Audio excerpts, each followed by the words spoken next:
नमस्कार, मी पंजाब डक. आज आहे 30 जून 2026.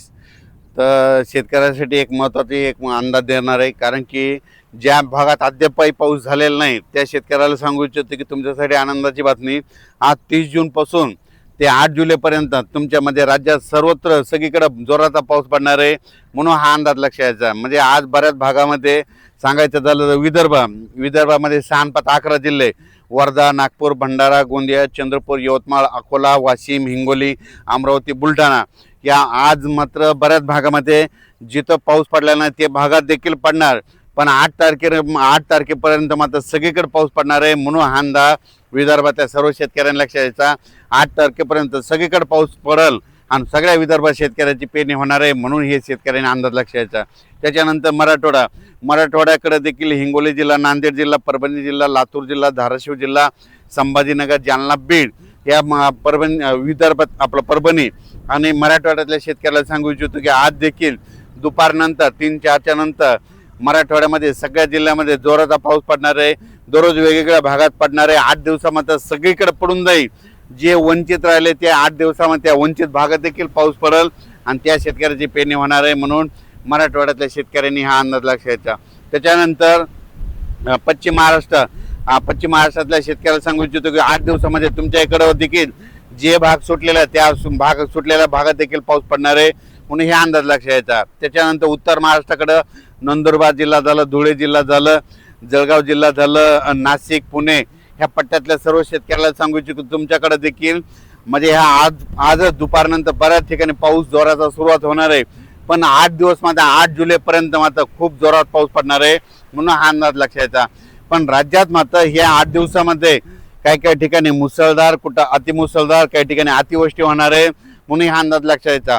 मग अतिवृष्टी कुठं होणार, अतिमुसळधार कुठं होणार आहे म्हणून हे तुम्हाला सांगू इच्छितो.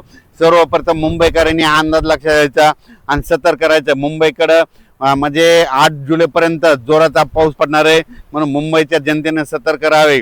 पुण्याकडे देखील खूप पाऊस पडणार आहे.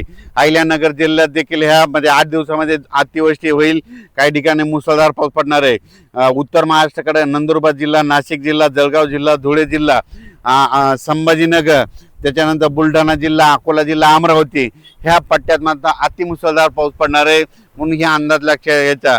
आणि तुम्हाला सांगू इच्छितो शेतकऱ्यासाठी एक आनंदाची बातमी म्हणजे हे जे जिल्हे आहेत जवळपास 14 जिल्हे, नाशिक जिल्हा, मुंबई, त्याच्यानंतर मुंबईचे सगळे जिल्हे, त्याच्यानंतर अहिल्यानगर, नंदुरबार, धुळे, जळगाव, संभाजीनगर, बुलढाणा, अकोला, अमरावती ह्या पट्ट्यात मात्र अतिमुसळधार पाऊस पडणार आहे. त्या भागामध्ये जे छोटे छोटे तळे आहेत त्या छोट्या छोट्या तळ्यामध्ये पाणी येणार आहे, म्हणून त्यांच्यासाठी ही सर्वप्रथम आनंदाची बातमी.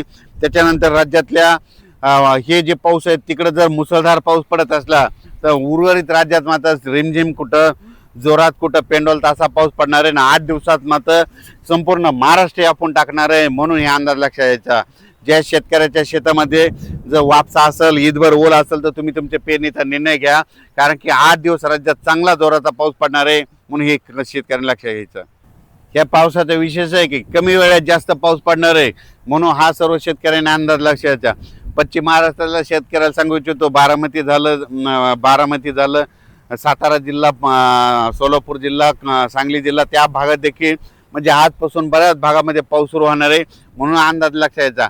सांगायचं झालं तर हे सगळीकडंच पाऊस काय होणार आहे म्हणजे जे आता हे जे पाऊस येणार आहे सगळीकडं कमी वेळेमध्ये जास्त पाऊस पडणार आहे, म्हणून हा अंदाज सर्व शेतकऱ्यांना लक्षात घ्यायचा. पश्चिम महाराष्ट्रात देखील सगळीकडे पडणार आहे, म्हणून हे अंदाज लक्षात घ्यायचा.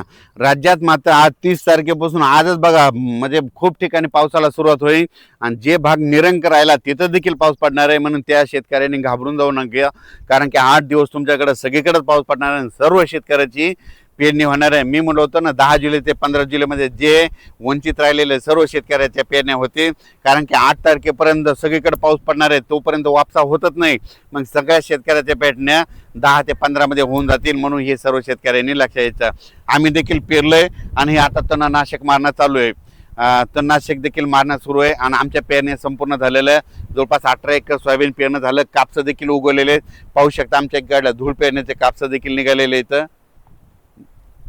हे 30 जून ते 8 जुलैपर्यंत जे पाऊस पडणार आहे त्यामध्ये शेतकऱ्याचं नुकसान देखील होणार आहे, कारण की पाऊस खूप पडणार आहे, कमी वेळेत जास्त पडणार आहे. म्हणून काय होईल, वड्याकाठचे जे शेत आहे ते घासाघाशी होणार आहे, बांध फुटणार आहेत, कारण की पाऊस जरा जोरात आहे. म्हणून हे अंदाज शेतकऱ्यांना लक्षात घ्यायचं. आपल्या पाळीव प्राण्याची काळजी घ्या, पशुधनाची काळजी घ्या.